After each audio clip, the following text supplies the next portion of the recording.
तो इस वीडियो में हम क्या करने वाले हैं, जो RWPSSC का मैथ का मिनी मॉक टेस्ट आया था 2 जनवरी को, उसी का हम यहाँ पे सोल्यूशन देखने वाले हैं। 2 जनवरी को math mini mock test SSC का सोल्यूशन, ठीक है। तो चलिए शुरू करते हैं। तो हमारा पहला प्रश्न है कि 3 संख्याओं का योग 75 है यदि पहली एवं दूसरी संख्या का अनुपात 3:5, दूसरी और तीसरी का अनुपात 5:7 है। तो मान लेते हैं 3 संख्याएं A, B और C है। कह रहा है कि पहली और दूसरी का अनुपात 3:5 है, 3:5 है। कह रहा है कि दूसरी और तीसरी का अनुपात 5:7 है, दूसरी और तीसरी का अनुपात 5:7 है, ठीक है।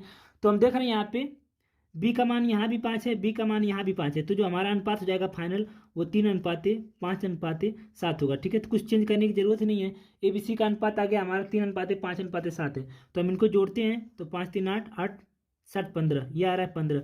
15 का मान हमें क्वेश्चन में दे रखा है 75। कह रहा है तीनों संख्याओं का योग 75 है, जो कि 15 से कितना गुना ज़्यादा है, तो 5 गुना ज़्यादा, ठीक है। तो हमसे दूसरी संख्या पूछा है, तो दूसरी संख्या कितनी है 5, तो ये भी 5 नहीं होगा, 5 गुना ज़्यादा 25 हो जाएगा, ठीक है। तो इसका आंसर आ गया 25। दूसरा प्रश्न है हमारा। प्रश्न कह रहा है कि ए एक कार्य को 12 दिन में कर सकता है जबकि बी अकेले 15 दिन में कर सकता है। ए किसी कार्य को 12 दिन में कर सकता है, बी उसी कार्य को 15 दिन में कर सकता है। कह रहा है कि सी की मदद से ये इसे 5 दिनों में करते हैं, यानी जब सी भी इनके साथ आ जाता है ए प्लस बी प्लस सी की मदद से ये इसी काम को 5 दिनों में कर सकते हैं। अगर उन्हें पूरे काम के लिए 960 रुपये भुगतान किया जाता है तो ए को कितना मिलता है। तो हम सबसे पहले एक ऐसा नंबर लेंगे जो 5, 15 और 12 सब कट जाए, तो वो नंबर हम ले लेते हैं 60, ठीक है। तो अगर ए एक काम को 12 दिन में करता है 60 काम को, तो हर दिन ये करता होगा 5 काम, ठीक है। इसी तरह बी का निकालेंगे तो 60 को भाग देंगे 15 से, तो 15 को 60। फिर अगर तीनों मिलकर 5 दिन में करते हैं तो हर दिन करते होंगे 12 काम, ठीक है। तो हमने यहाँ से अपना निकाल लिया। अब कह रहा है कि अगर उन्हें पूरे काम के लिए 960 रुपये मिलते हैं, अगर उन्हें पूरे काम के लिए 960 रुपये मिलते हैं, 960 रुपये मिलते हैं, तो वो तीनों ABC तीनों मिलकर काम कितना है, तीनों मिलकर काम करते हैं 12। इसी का मान हमें 960 दे रखा है, ठीक है। तो इससे कितना गुना ज़्यादा, तो इससे 8 गुना ज़्यादा। तो हमसे पूछा है कि ए को कितना मिला, तो ए को कितना मिला, इससे 80 गुना ज़्यादा है ना, 80 गुना ज़्यादा। तो ए को कितना मिल रहा है यहाँ पे, इसके हिसाब से ए को 5 मिल रहा है, तो ये भी 5 न होकर 80 गुना ज़्यादा, 8 5 40, 400 मिलेगा, ठीक है। तो इसका आंसर आ गया 400, ठीक है। आगे हमारा प्रश्न है, प्रश्न नंबर तीसरा है। प्रश्न नंबर तीसरा कह रहा है कि खाद्य तेल की कीमत 25% बढ़ गई, उपभोक्ता को खाद्य तेल की खपत में कितने % की कमी करनी चाहिए। तो आपको पता होना चाहिए एक चीज यहाँ पे कि खर्चा बराबर क्या होता है, मूल्य, मूल्य गुणे खपत, जैसे मान लेता हूँ कि किसी आम का दाम 5 रुपये है, अगर मैं दो आम खा लेता हूँ तो खर्चा कितना होगा, 10 रुपये होगा ना। ये मेरे बताने का ये मकसद है। यहाँ पे वही कहा है कि तेल की कीमत 25% बढ़ गई, 25% को अगर हम फ्रैक्शन में चेंज करेंगे तो 1/4 आएगा, यानी तेल की कीमत मूल्य पहले 4 था अब 5 हो गया, तो हमसे पूछा है कि खपत में कितने % की कमी करनी चाहिए तो उसका व्यय नियत रहे। तो देखो खपत क्या है, इसका उल्टा होता है। मतलब अगर मूल्य हमारा 4 से 5 हो रहा है तो खपत हमारा 5 से 4 हो जाएगा, 5 से 4 हो जाएगा, तो ये हमारी खपत हो गई। तो पहले हमारी खपत 5 थी, अब हो गई 4। तो कह रहा है कि कितने की कमी करनी चाहिए, तो कह रहा है कितने की करनी चाहिए कि ये सेम हो जाए। तो 5 है, ये 4 है, इसको 4 बनाने के लिए 5 पे कितनी कमी करनी होगी, तो 1 की कमी करनी होगी, गुणे 100, तो 5 दूना 10, 20% आ गया, ठीक है। इसका आंसर आ गया 20%। तो इसका सही आंसर होगा 20%। अब ये चौथा प्रश्न है जो कि सरलीकरण का है, इसका आंसर एक आया था, आप लोगों ने कर ही लिया होगा। अब यहाँ पे एक प्रश्न है, प्रश्न नंबर 5 में बताया था यहाँ पे। प्रश्न नंबर 5 कह रहा है कि एक आयत के विकर्ण की लंबाई 12 सेंटीमीटर है, कोई आयत है, आयत के इस विकर्ण की लंबाई 12 सेंटीमीटर दे रखा है, ठीक है। कह रहा है कि जो इसकी एक भुजा से 2 गुना लंबा है, मतलब इसका एक भुजा से 2 गुना लंबा है, यानी इसकी एक भुजा 6 रही होगी तभी तो ये इससे 2 गुना लंबा है। तो हमने मान लिया कि इससे 2 गुना कम यानी 6, अगर इसकी एक भुजा 6 है तो विकर्ण 12 रहा होगा, ठीक है। कह रहा है कि इसका क्षेत्रफल, तो सबसे पहले हमें ये वाला मान निकालना होगा, इस भुजा का मान निकालना होगा, तो हम मान लेते हैं इसको x मान लेते हैं। तो हमको पता है कि पाइथागोरस पर में लगाएंगे तो क्या होता है, कर्ण का स्क्वायर, तो x² प्लस 6 का स्क्वायर 36 बराबर होता है कर्ण का स्क्वायर 144, 12 का स्क्वायर करेंगे 144 आ गया, ठीक है। अब इस 36 को उधर लेके जाएंगे तो x² बराबर 36 उसमें से माइनस हो जाएगा तो आएगा 8, यह आएगा 0, 108 आ गया, ठीक है। अब x का मान क्या होगा, कड़ी में 108, अब ये जो 108 है इसको हम ऐसे भी लिख सकते हैं 36 × 3, 36 × 3, 3×18, 3×3 9। तो 36 जो है 6 का वर्ग होता है, तो ये बाहर आ जाएगा, तो x का मान आ गया 6 × 3, 6 × 3। तो हमसे पूछा है कि आयत का क्षेत्रफल, तो आयत का क्षेत्रफल क्या होता है, लंबाई गुणे चौड़ाई, लंबाई गुणे चौड़ाई। तो x का मान दे रखा है 6 × 3 × 6, तो आ गया 36 × 3, 36 × 3, ये इसका क्षेत्रफल का मान आ गया 36 × 3। ठीक है, आगे हमारा प्रश्न दे रखा है, प्रश्न नंबर 6 यहाँ पे दे रखा है। प्रश्न नंबर 6 बोल रहा है कि एक दुकानदार के पास 2220 केजी चावल है। चावलों के एक भाग को 20% लाभ पर और शेष को 12% लाभ पर, कह रहा है कि एक भाग को 20% लाभ पर और शेष को 12% लाभ पर बेचता है। ठीक है, कह रहा है कि उसे कुल मिलाकर 18% का लाभ प्राप्त होता है, कुल मिलाकर 18% का लाभ प्राप्त होता है। तो यहाँ पे हम वो लगा लेंगे, एलिकेशन मेथड लगा लेंगे। तो कह रहा है कि 12% लाभ पर बेची गई मात्रा, तो हम यहाँ से इसका अनुपात निकाल लेंगे। तो इसको इसमें से माइनस करेंगे, 18 में से 12 को तो आएगा 6, इसको माइनस करेंगे तो आएगा 2, तो अनुपात आ गया हमारा 1:3 आ गया। ठीक है, कह रहा है कि दुकानदार के पास 2220 किलो चावल है, इसी का मान दे रखा है। तो इसको हम जोड़ेंगे, 3 और 1 4 हो गया, 4 का मान हमारा दे रखा है 2220, तो 1 का मान आ गया 4×5 = 20, 4×5 = 5, ये आ गया 4×5 = 20। ठीक है, 555 आ गया, 1 का मान आ गया 555। तो हमसे पूछा है कि 12% के लाभ पर बेची गई वस्तु का मान, 12% के लाभ पर, तो 12% के लाभ का मान कितना है, 1 यूनिट, तो 1 यूनिट का मान आ गया 555। ठीक है, 555, तो यही हमारा आंसर है। अगर 20% पे पूछा होता तो 555 में 3 यूनिट का मान निकाल लेते तो हमारा आंसर आ जाता। ठीक है, आगे हमारा प्रश्न दे रखा है, प्रश्न नंबर कौन सा है, 7। कह रहा है कि अनिल और अरुण एक ही बिंदु से एक ही दिशा में चलते हैं। अनिल और अरुण है, एक अनिल है और अरुण है, ये दोनों यहाँ से एक ही दिशा में चलना शुरू करते हैं, एक ही दिशा में चलना शुरू करते हैं। ठीक है, एक ही समय पर क्रमशः 72 किलोमीटर, ये 72 की स्पीड से चल रहा है और ये 90 किलोमीटर प्रति घंटा की स्पीड से चल रहा है। और 2575 लंबे एक वृत्ताकार ट्रैक को कार से रेस लगाना शुरू करते हैं। कितने समय के बाद वे पहली बार मिलेंगे। कह रहा है कि एक ट्रैक है जो गोलाकार है और जिसकी लंबाई है टोटल 2575 मीटर, 2575 मीटर। कह रहा है कि वो जब चलेंगे तो कितने समय के बाद वो पहली बार मिलेंगे। तो आपको सबसे पहले पता होना चाहिए कि चाल बराबर होता है दूरी बटा समय, दूरी बटा समय। तो हमसे समय पूछा है, तो समय पूछा है ना, तो दूरी बटे चाल हो जाएगा, समय बराबर हो जाएगा दूरी बटे चाल।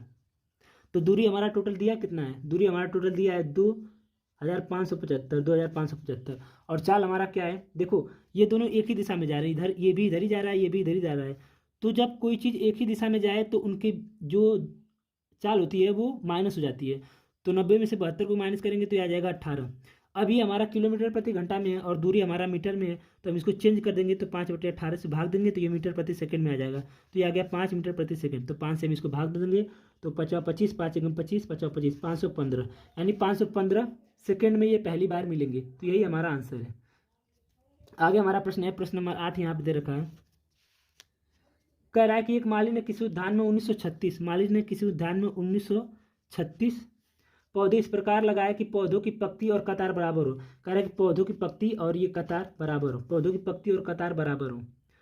पत्तियों की संख्या ज्ञात कीजिए। तो बस इस पत्तियों की संख्या हमें बताना है, मतलब इसका हमें वर्ग बताना है कि ये किसका वर्ग है। तो वर्ग निकालने के लिए हम क्या करते हैं, इधर से 2 जोड़ा, इधर से 2 जोड़ा ले लेते हैं। तो हम देख रहे हैं कितनी बार जा रहा है, 4 × 16, तो 16 बार जा रहा है, 4 4 16। अब इसको हम जोड़ देंगे और ये आ गया हमारा 3, इस 3 छक्के को उतार दिया हमने 36। अब हम कितना बार जाएगा ये, अब ये 8 बार जाएगा, 8 बार नहीं जाएगा, सॉरी 4 बार जाएगा। तो 4 × 16 के 6, 4 8 32 1 33, तो ये पूरा पूरा कट गया, यानी ये 44 का वर्ग है। तो इसका आंसर आ गया 44। ठीक है, आगे हमारा प्रश्न है, प्रश्न नंबर 9 यहाँ पे दे रखा है। कह रहा है कि एक गांव की जनसंख्या 6500 है, इसमें पहले वर्ष 10% की वृद्धि और दूसरे वर्ष 20% की वृद्धि होती है, तो 2 वर्ष बाद गांव की जनसंख्या, कह रहा है पहले वर्ष 10% की वृद्धि और दूसरे वर्ष 25% की वृद्धि। तो इसको हम फ्रैक्शन में चेंज करेंगे तो 1/5 आएगा, इसको फ्रैक्शन में चेंज करेंगे तो 1/10 आएगा। ठीक है, यानी पहले वर्ष जनसंख्या 10 से 11 हो रही है, 10 पे 1 की वृद्धि यानी 11 हो जा रही है। दूसरे वर्ष 5 पे 1 की वृद्धि यानी 5 से 6 हो रही है, 5 से 6 हो रही है। तो हम इसको गुणा करेंगे तो ये आ गया 50, इसको गुणा करेंगे तो आ गया 66। तो ये हमारा पहले की जनसंख्या है और ये 2 वर्ष बाद की जनसंख्या है। तो हमारे पहले की जनसंख्या का मान हमें दे रखा है कि एक गाँव की जनसंख्या 6500 है। कितना है, 6500 हमें दे रखा है। 6500 हमें दे रखा है। तो ये इसे कितना गुना ज़्यादा है, तो हम 50 से इसको भाग दे देंगे, तो ये आ गया हमारा 120 गुना ज़्यादा, 130 गुना ज़्यादा। तो हमसे 2 साल बाद की जनसंख्या पूछा है, तो ये भी 66 नहीं होगा, 130 गुना ज़्यादा। तो 0 3 छक्का 78 के 8, 3 छक्का 78, 75, 78 और 85, तो ये आ गया 8580। इसका आंसर आ गया 8580। ठीक है, आगे हमारा प्रश्न है प्रश्न नंबर 10 यहाँ पे दे रखा है। प्रश्न नंबर 10 देखा है कि राम ने एक वस्तु 8200 में खरीदा और उसे 35% के लाभ पर बेच दिया। ये उस राशि से उसने एक अन्य वस्तु खरीदी और 20% की हानि पर बेच दिया, तो उसका लाभ या हानि। ठीक है, तो राम ने एक वस्तु 8200 में खरीदा, ठीक है, 8200 में खरीदा और इसे 35% के लाभ पर बेच दिया, इसे 35% के लाभ पर बेच दिया, 35% के लाभ पर। ठीक है, तो हम 8200 का यहाँ पे 35% निकाल लेते हैं। 8200 का 35% निकालेंगे तो कितना आएगा, तो 35% गुणे 100, तो 5 7 35, 20 आ गया, 0 से 0 कट गया, 2 चौको 8, 2 एकम 2, तो 7 दिनों 0, 7 एकम 7, 7 चौको 28, यानी 2870 रुपये अधिक में बेच दिया। तो हम इसमें 2870 जोड़ेंगे, तो 0 ये 7, 8 2 10 के 0, 8 2 10 11, यानी 11,070 रुपये आ गया हमारा, 11,070 रुपये आ गया। ठीक है, कह रहा है कि 8200 वस्तु को 35% के लाभ पर इतने में बेच दिया। अब आगे कह रहा है कि फिर क्या कर रहा है, ये जो चीज़ ये है इसको फिर बेच देता है। इसे एक अन्य वस्तु खरीदी और उसे 20% की हानि पर बेच दिया। 1170 में कोई और वस्तु खरीदी और इसे 20% की हानि पर बेच दिया, 20% की हानि पर बेच दिया। ठीक है, तो हम 1170 का यहाँ पे 20% 80% निकालेंगे। 1170 का 20% की हानि पे बेच रहा है, तो हम इसका 80% निकालेंगे तो हमारा आंसर आ जाएगा। तो 0 से 0 कट गया, तो 8 7 56 और 8 एकम 8, ये हमारा आ गया। यानी उस वस्तु को फाइनली इतने में बेच दिया। तो हमसे पूछा है कि लाभ या हानि, तो हमने 8200 की वस्तु को फाइनल में 8856 में बेच दिया, तो हमें कितने रुपए का लाभ हुआ, तो इस 8856 में से 8200 को माइनस कर देंगे, तो यह आ जाएगा 6 5 6, 656 रुपये का हमें लाभ हुआ। ठीक है, 656 रुपये का हमें लाभ हुआ। प्रश्न नंबर 11 हमारा कह रहा है कि एक नल एक टंकी को 8 घंटे में भर सकता है और दूसरा नल भी उसे 6 घंटे में भर सकता है। ठीक है, तो हम एक ऐसा नंबर लेते हैं जो इन दोनों से कट जाए, तो 24 मान लेते हैं, तो 8 3 आ गया 24, 6 चौको आ गया 24। ठीक है, यानी ए हर घंटे 3 भरता है और बी हर घंटे 4 लीटर पानी भरता है। करा कि यदि दोनों नल ए और बी को खोल दिया जाता है परंतु 2 घंटे बाद ए को बंद कर दिया जाता है, यानी 2 घंटे के लिए इनको खोला जाता है, तो ये दोनों मिलकर 1 घंटे में ये 3, ये घंटे में ये 4, तो दोनों मिलकर 7 भरते हैं और ये 2 घंटे तक खुले रहें, तो 2 घंटों में टोटल 14 लीटर इन्होंने भर दिया। तो 2 घंटों में इन्होंने 14 लीटर भर दिया, तो अब बचा कितना, 24 में से 14 घटाएंगे तो बचा 10।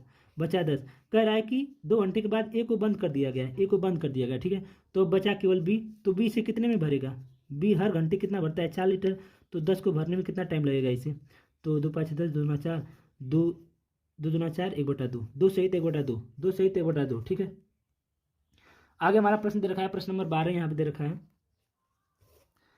कह रहा है कि लकड़ी की बेलन की वक्र सतह को 20 रुपये प्रति वर्ग मीटर की दर से पॉलिश करने की कुल लागत क्या होगी यदि इसका व्यास 40 मीटर है। एक लकड़ी का ये बेलन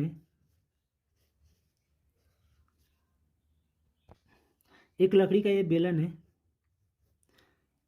इसका व्यास दे रखा है, यानी 2r का मान हमें दे रखा है, 2r का मान हमें दे रखा है 40, तो r का मान हमारा यहाँ से आ गया 20, r का मान हमारा आ गया यहाँ से 20, r का मान आ गया 20, और ऊंचाई हमें दे रखा है 7 सेंटीमीटर, ऊंचाई हमें 7 सेंटीमीटर दे रखा है।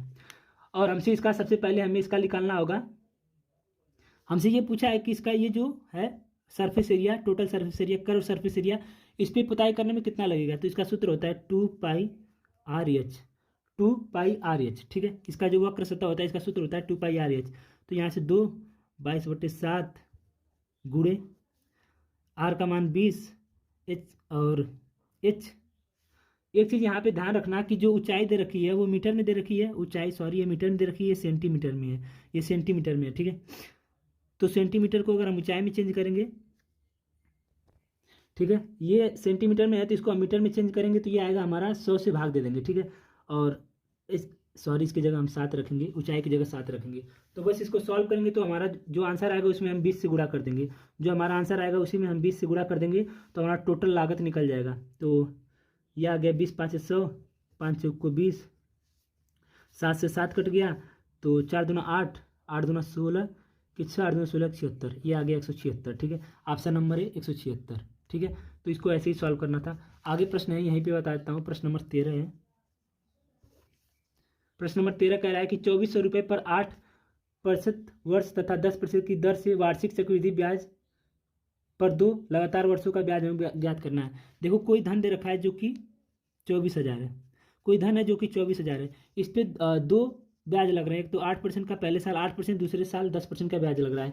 कह रहा है कि 2 साल के बाद इस पर ब्याज कितना, टोटल कितना ब्याज होगा। ठीक है, तो हम पहले साल इस पर निकाल लेते हैं। 24,000 पे पहले साल निकालते हैं, 24,000 पे 8% की दर से पहले साल का ब्याज निकाल लेते हैं।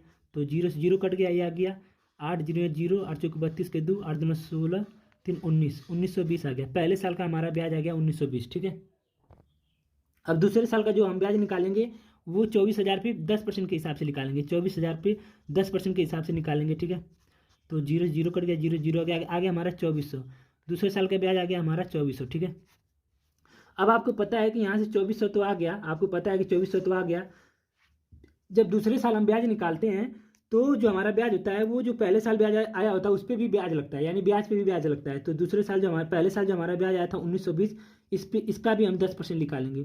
तो इसका 10% निकालेंगे तो आ गया 192, आगे 192। तो इन तीनों को जोड़ देंगे तो हमारा टोटल आ जाएगा, तो 2 9 11 के 9, 10 14 15 के 5, ये आ गया 4, यानी 4512 टोटल हमारा ब्याज होगा 4512। ठीक है, आगे हमारा प्रश्न दे रखा है प्रश्न नंबर 14। देखो प्रश्न कह रहा है कि एक संख्या को 78 से भाग देने पर भागफल 280 तथा शेषफल 0 प्राप्त होता है। यदि उस संख्या का 65 से भाग दिया जाए तो शेषफल। तो आपको पता होना चाहिए कि भाज्य बराबर क्या होता है। भाज्य बराबर होता है भाजक गुणे भागफल धन शेषफल होता है, धन शेषफल होता है। ठीक है, तो क्वेश्चन में हम भाज्य हमें निकालना है, तो भाज्य हमको पता नहीं है। भाजक हमारा 78 दे रखा है और भागफल हमारा दे रखा है 280 और शेषफल हमारा 0 दे रखा है। तो यहाँ से हमारी वो संख्या निकल जाएगी। तो हम 78 गुणे 280 करेंगे, तो मैंने किया था तो इसका मान आया था 21,840, 21,840। ठीक है, इसका गुणा करेंगे तो 21,840 आ गया। अभी जो नंबर आया है कह रहा है कि इसे हम 65 से भाग देंगे तो कितना शेषफल बचेगा। 21,840 को अगर हम 65 से भाग देंगे तो कितना शेषफल बचेगा। तो इसको मैं ऐसे लिख लेता हूँ, 21,840 को अगर हम 65 से भाग देते हैं तो 5 से पहले काटेंगे तो नीचे आ जाएगा 13 5 65, 5 चौक को 20, 5 3 15, 5 6 30, 5 8 40। ठीक है, अब 13 से हम काट के रखते हैं, 13 39 आ गया और यहाँ से बच गया 4, 13 39 फिर आ गया, फिर यहाँ से बच गया 8 7 13 78। तो ये पूरा पूरा कट गया, ये देख रहे हैं हम 13 से पूरा पूरा कट गया, यानी जो हमारा शेष बचेगा वो कुछ नहीं बचेगा, 0 बचेगा। तो इसका आंसर आ गया शेष बचेगा 0। ठीक है, इसमें बस मेन चीज़ ये था, ये नंबर हमें निकालना था। ठीक है, आगे हमारा प्रश्न है प्रश्न नंबर 15। प्रश्न नंबर 15 हमारा दे रखा है, यहाँ पे हमें लसा बताना है, इन तीनों का हमें एलसीएम बताना है, इन तीनों का एलसीएम। तो हम सबसे पहले देखेंगे कि इन नंबर का हम एलसीएम निकालेंगे। 4 6 और 8 का हम नंबर सबसे पहले निकाल लेते हैं। तो सबसे बड़ा जो नंबर होता है वही हमारा एलसीएम होता है। तो 8 और 6 का एलसीएम निकालेंगे तो 24 आएगा। यहाँ से 8 आ जाएगा, यहाँ से 3 तो 24 आएगा। ठीक है, यहाँ से 24 आ गया। अब हम देख रहे हैं कि सबसे बड़ी घात एक्स और वाई में देखेंगे कि एक्स पे सबसे बड़ी घात कहाँ है। तो एक्स पे सबसे बड़ी घात यहाँ पे है, तो एक्स स्क्वायर यहाँ से ले लेंगे और वाई की सबसे बड़ी घात वाई स्क्वायर ले लेंगे। ठीक है, तो ये हमारा आंसर आ जाएगा 24 एक्स स्क्वायर वाई स्क्वायर। ठीक है, तो यही एलसीएम है।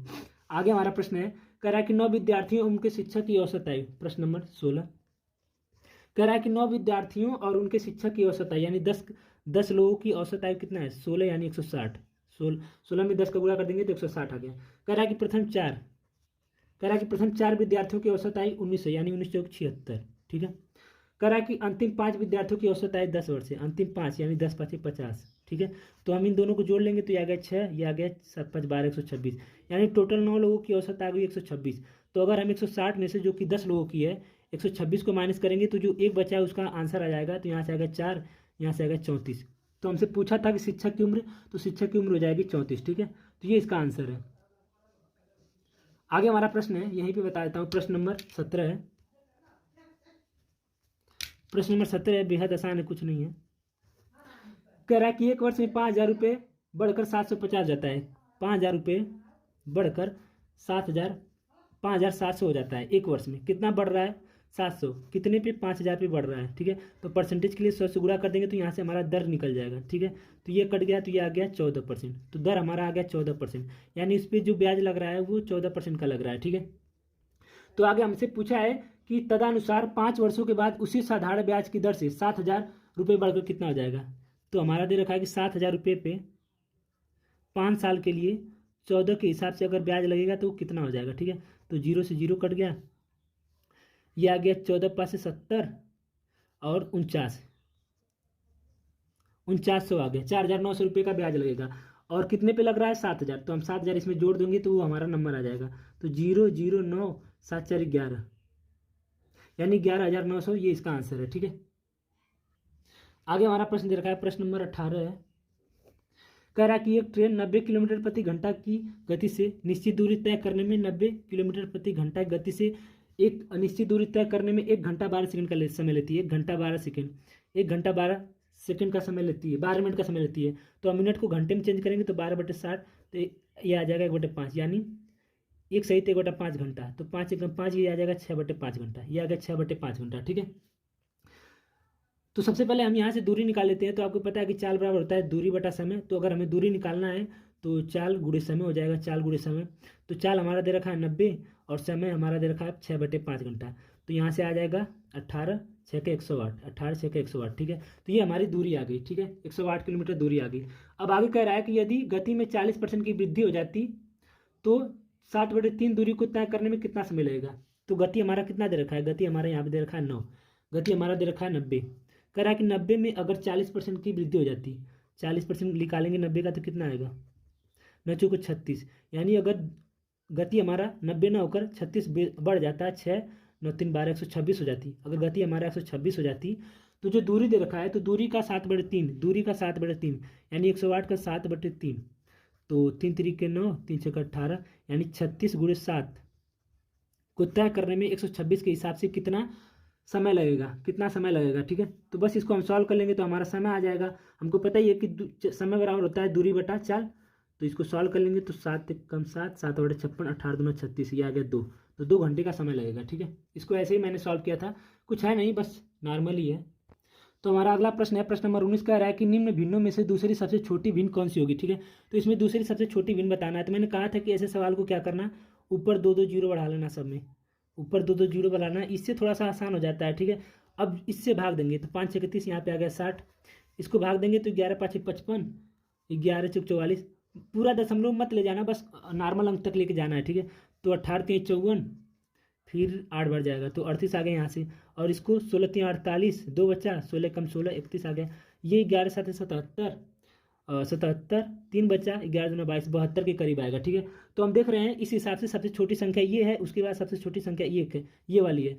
तो हमसे पूछा है दूसरी सबसे छोटी संख्या, तो दूसरी सबसे छोटी संख्या 7/18, 7/18। ठीक है, दूसरी सबसे छोटी संख्या 7/18। ठीक है, तो इसको ऐसे ही सॉल्व करना था। ठीक है, आगे हमारा प्रश्न है, प्रश्न नंबर 20, यहीं पर बताता हूँ, जो कि लास्ट है।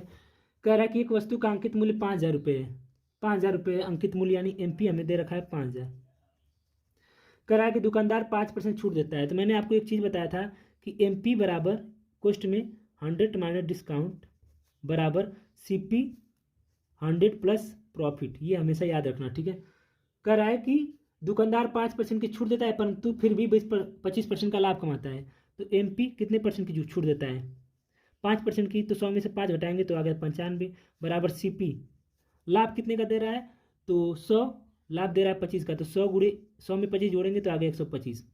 ठीक, तो CP को इधर लेके आएंगे तो MP/CP, अभी 95 उधर जाएगा तो 125/95, तो इसको काट देंगे, 5 से कट रहा है, 5 10 50 25 और 19 आ गया। ठीक है, तो यहाँ पे हमारा MP का मान आ गया 25 और CP का मान आ गया 19। तो CP का मान हमें क्वेश्चन में दे रखा है 5,000, CP में मान हमें क्वेश्चन में दे रखा है 5,000, तो 25 का मान हमें 5,000 दे रखा है, 25 का मान 5,000 दे रखा है, तो इसे कितना गुना जाते, तो इसे 200 गुना जाते, इसे 200 गुना जाते। तो इसी तरह जो CP होगा ये भी 19 नहीं होगा, ये भी इसे 200 गुना जाते, कितना होगा, 19 दूना 3800 होगा। ठीक है, तो ये इसका आंसर है। तो आई होप कि आपको मैं समझा पाया हूँ। तो कैसा रहा क्लास, कमेंट करके जरूर बताइएगा। ठीक है, तो सभी को जय हिंद।